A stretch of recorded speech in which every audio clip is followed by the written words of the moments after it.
What do you think Carol would have thought about this mission and knowing that you had accomplished this? When she was starting to try to get through this, when she was starting to get sick, I wanted to get her up to her family in Virginia, and that was the most important thing to me, to make sure she was comfortable and well cared for. And she just wasn't having it. I mean, that woman loved her children more than anything on planet Earth.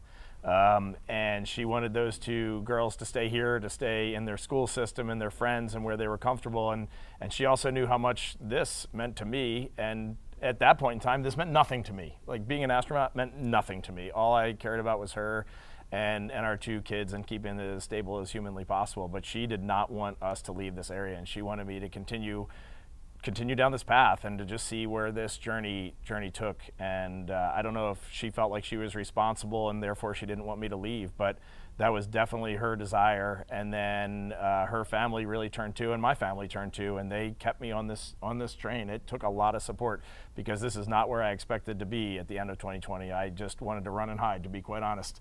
But they all just kept me pointed in the right direction, and then to know that Ellie and Katie were in the back of Mission Control, and that was not planned. That was completely accidental, that they were there that morning when Jeremy made that talk, and when he spelled out her name, Carroll.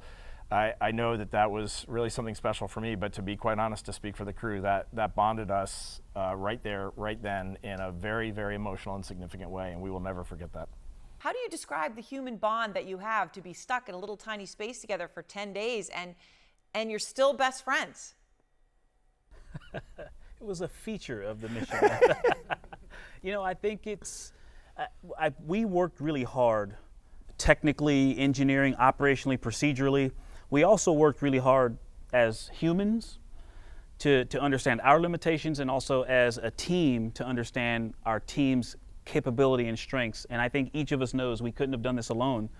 And we really had to lean on that, because you couldn't do anything alone in that spacecraft. Everything was a group activity, and we just got used to passing each other water or cleaning up the water. We spilled a lot of water when we wanted to drink, and so it just became natural. And I would say it wasn't learning to accept.